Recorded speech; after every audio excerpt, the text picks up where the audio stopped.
I skipped my childhood best friend's birthday after his new girlfriend called me the typical girl best friend and accused me of trying to steal him, and now he and our families are furious with me. Miles and I have known each other since we were 2 years old because our parents are best friends. While I wouldn't call Miles my best friend, we've always been close. We hang out occasionally and see each other at all the major holidays, thanks to our family's connection. Now, in our early 20s, our friendship is more casual, but it's still solid. The current issue stems from a dumb childhood memory that, at the time, was just a harmless moment. When we were 8 years old, we participated in a little wedding play at our after-school care. I was the bride, Miles was the groom, and the whole thing was a goofy production with bad songs and uncoordinated kids stumbling around. Naturally, our parents took pictures and videos of the play, proud of their little actors. To this day, one of those photos hangs on our respective family picture walls. Miles has been dating Lindy for the past year. They've known each other for 3 years, but their relationship only turned romantic recently. From the start, it was clear Lindy didn't like me. Every time we were at the same celebration, she'd make a snide comment about me being a typical girl best friend. Once, she even accused me of secretly wanting to sleep with Miles. I have no idea where she got that idea. Miles and I barely see each other outside of family functions, save for the occasional monthly catch-up over food. We're close, but our friend groups and schedules are completely separate. Things escalated after Lindy saw the wedding play picture. From then on, her comments became more frequent and pointed.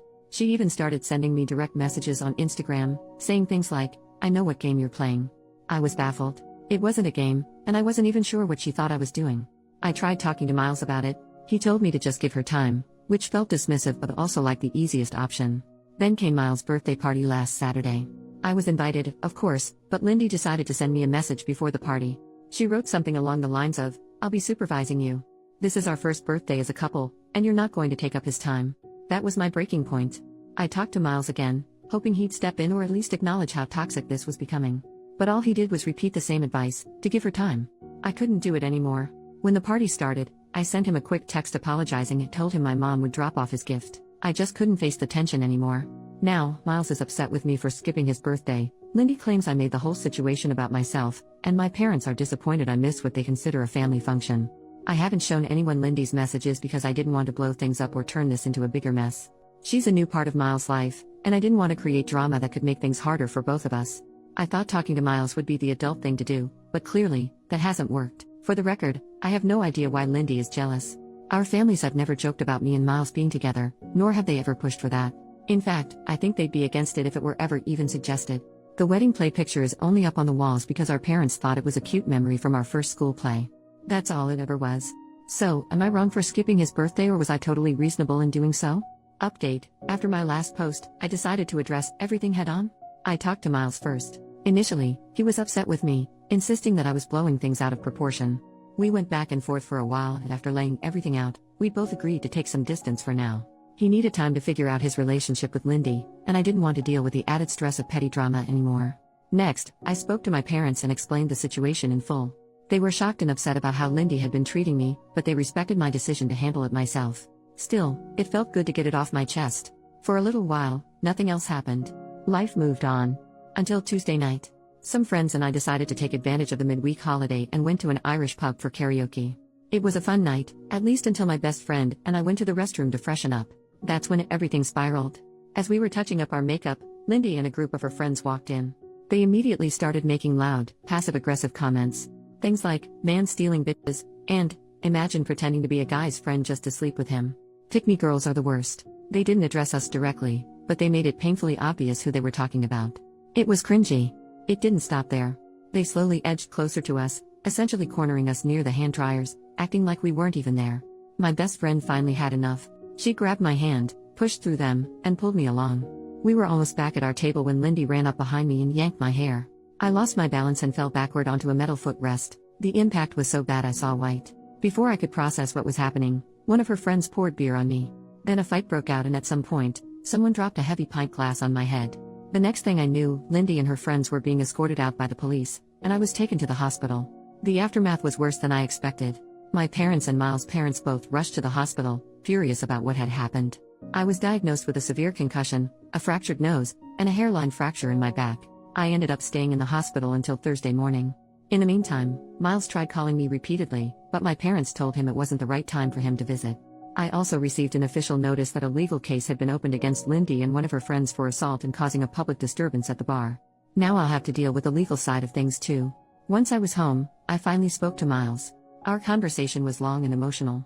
He admitted that Lindy's behavior went far beyond what I had experienced. She'd isolated him from friends, berated him constantly, and taken her frustrations out on him in terrifying ways. He described how she would scratch and bite him when she was angry, and how she made him feel trapped in the relationship. By the end of our talk, we were both in tears, apologizing to each other and vowing to rebuild our friendship. At the very least, we agreed to communicate more openly moving forward. Miles broke up with Lindy shortly after our conversation and is currently staying at my parents' house to get some space and figure things out. That's where things stand for now. Second update. Hi everyone, there's been some progress, so I wanted to provide an update. I'll share the main points now and dive into more details later. First of all, a court date has finally been set for the case against Lindy. It took 2 months to arrange and is still 3 months away, but at least something is happening. Our lawyer has explained that, as a first-time offender, Lindy is unlikely to face jail time. If she does, it would probably be no more than 3 months. More likely, she'll have to pay a fine equal to 100 days of her income or something similar. I've left all of this in my father's hands. I simply don't have the energy or the headspace to deal with it myself. There's also a second legal case underway, this time tied to my health. What started as a hairline fracture in my back has developed into a chronic condition. I'm in daily pain. Some days are better than others, but there hasn't been a single day where I've been completely pain-free.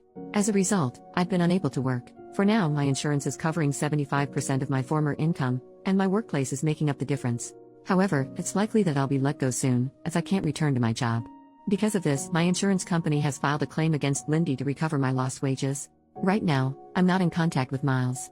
While I initially tried to support him, the reality of being disabled because of his jealous ex-girlfriend has left me feeling bitter. I recognize that he was also a victim in all of this, but I can't help but blame him, at least in part, for what's happened to my life. I'm working through these feelings in therapy and trying to find ways to move forward. To cope, I've taken up some new hobbies and started writing more. I'm also exploring online classes and courses to keep myself engaged and motivated as much as one can in my shoes. One bright spot in all of this has been Miles' parents, who have been incredibly supportive. His mother in particular, has been a godsend. She's gone above and beyond to help me, volunteering to drive me everywhere I need to go.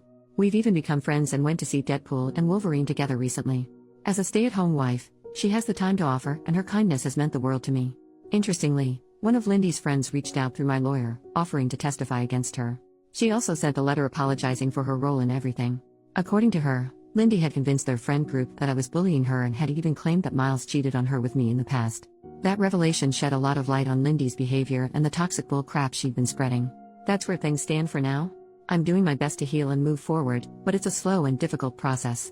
Take care of yourselves, and always shield your back. New update. Hey everyone. So, here we are again, and honestly, I'm just exhausted. Things have progressed, but this whole ordeal feels like it will never end. The first court date came and went. It was my insurance company versus Lindy, and, no surprise, she lost. She's now responsible for most of my lost wages, which is some relief I guess. Thankfully, I didn't have to be there the entire time, because I've had enough of this circus. As for the criminal case, it's still up in the air whether it will even go to trial. My lawyer is handling it, and my dad's taken over the practical side of things because I've reached my limit. Lindy's legal team seems to be in full panic mode after that loss, but honestly, not my problem anymore. More of Lindy's friends have come forward with testimonies, and it's been enlightening. Turns out, this isn't her first time pulling something like this. One girl shared how, back in high school, Lindy started a campaign of rumors because she was jealous of the girl sitting next to her boyfriend. It gets worse. Lindy literally sprinkled breadcrumbs on this girl's table to trigger her celiac disease. Yes, breadcrumbs. It wasn't provable back then, but now, with all these former friends speaking up, the truth is coming out. And let's be real, these people aren't stepping forward out of moral clarity, they're just terrified of the fallout on their own records. Receipts are pouring in, and the whole thing keeps getting uglier. Now let's talk about Miles, because that's another disaster. We're still not speaking, and for good reason. It turns out he's known for a while that Lindy was threatening him. She told him bad things would happen if he didn't cut me off and stop his parents from talking to me. And what did he do? He laughed it off, assuming she just meant breaking up with him. Nope, she was dead serious. She even started stalking me and one of his cousins, making fake profiles to send cryptic messages. And what did Miles do then? He talked her down. That's it. He let her spiral, and now I'm the one left dealing with the fallout. I'm furious. He knew she was unhinged and didn't do anything meaningful to stop her. His dad finally stepped in and dragged him to the police to file reports about everything. They've gathered evidence, including screenshots from when Lindy stalked his cousin and photos of injuries from when she got physical with Miles. At least something is being done now, but it's too little, too late for me. As for Lindy, she's gone quiet, except on TikTok of course. My friends keep sending me her cringy videos, and it's honestly disturbing. She's pretending like nothing is happening, posting trendy videos with her new boyfriend. From what I hear, she's living at his place now, probably because her parents cut her off. And the boyfriend? Well, my friend did some digging, and let's just say he fits her type. As my grandma likes to say, there's a lid for every pot. On the health front, things are still rough. My pain hasn't improved, and now it's radiating to my left hip. I'm waiting for a surgery appointment, which looks like it'll happen in early 2025. Most days, I feel like I'm held together with duct tape. On the bright side, I've made a few friends among the nurses. One of them even braids my hair, which is sweet. I'm also seeing a physiotherapist, though at this point it's mostly for massages to manage the pain. They suggested pool exercises, so now I'm in an aqua aerobics class for seniors. Honestly, the old ladies are a riot, except for one who always looks miserable, but I can't judge because I kind of get it.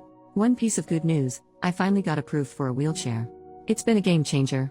Now I can go out with my friends without feeling like my body is going to collapse after an hour. I've also started taking some university courses for fun and playing way too much Fallout. So, there's that.